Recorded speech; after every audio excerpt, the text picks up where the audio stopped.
বন্ধুরা, দেখতে পাচ্ছেন বৈরামপুরের বাজার। আসলে এই বাজারটা সন্ধ্যাবেলায় লাগে। গ্রামের বাজার তো দেখতে পাচ্ছেন বিভিন্ন ধরনের জিনিস আছে, খাবার সামনে দেখেন, ঝালমুড়ি। বন্ধুরা, বৈরামপুরের বাজারে দেখতে পাচ্ছেন বিভিন্ন ধরনের সবজি, টাটকা টাটকা সবজি দেখতে পাচ্ছেন। কপি, বেগুন, মূলা, ধনিয়া। ভাই বিক্রি হচ্ছে? আচ্ছা, বিক্রি হচ্ছে। এদিকে দেখতে পাচ্ছি বিভিন্ন ধরনের শুটকি মাছ। কি শুটকি মাছ এটা? চকলেট, কাসকি, সব ধরনের শুটকি মাছ বিক্রি হয় এখানে। আসলে বৈরামপুর বাজারে সব ধরনের মালই পাওয়া যায়। এই দেখেন চাচা তো কি হতাশা, কেন চাচা হতাশ কেন? আপনার মাল বিক্রি হচ্ছে না? বিক্রি কম হচ্ছে। আলু তো চলে না, আলু তো এখন সস্তা। বাংলাদেশে আলু আর খাচ্ছে না কেউ। কি আপনার দোকানে খালি মূলা কেন? মূলা খাচ্ছে না মানুষ না? এক বস্তা। আর এদিকে কি শাক এটা? পালন শাক। কত বোঝা? 3টায় 20 টাকা।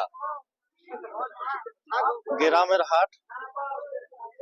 কি নেওয়ার জন্য আলছেন? আমি তো এই যে বাজার করলাম সবজি। কি নেওয়ার জন্য আলছেন বলেন? পালন শাক, বেগুন, কাঁচামরিচ, হ্যাঁ এগুলো নিলাম। বেগুন হচ্ছে 50 টাকা কেজি, আপনার কাঁচামরিচ হচ্ছে 80 টাকা কেজি, পালন শাক নিলাম হচ্ছে 10 টাকা 3 বোঝা। শহরের চেয়ে গ্রামের বাজারে দাম কম নাকি? একটু কম। একটু কম নাকি? শহরে তো অনেক বাজার। দোকানদার ভাই কি বলে? দোকানদার ভাই কম দামে না বেশি দাম নিতেছেন? পানির দামে বিক্রি হচ্ছে বৈরামপুর বাজারে।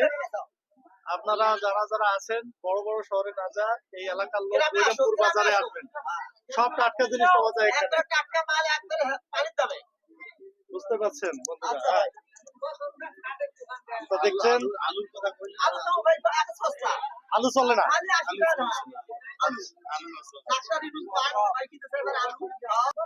সস্তায় বিক্রি হচ্ছে সিম, কিন্তু আপনি তো চাচ্ছেন 80 টাকা কেজি, 60 টাকা কেনা। এত মুশকিল। আধা কেজি দেন। দেন আধা কেজি। আচ্ছা কাইল যাই করিবা।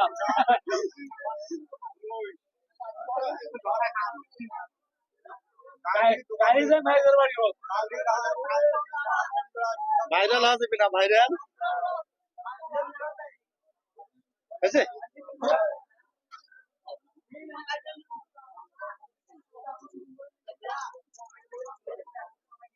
শেষ পর্যন্ত সিম কিনে ফেললাম হাফ কেজি। বৈরামপুরের বাজার আপনাদেরকে দেখালাম, কেমন লাগলো একটু জানাবেন। আর ভালো লাগলে আমার এই বৈরামপুর বাজারে আসবেন। সব জিনিসই পাওয়া যায়, সব সস্তা, সব টাটকা জিনিস, জমি থেকে নিয়ে আসা।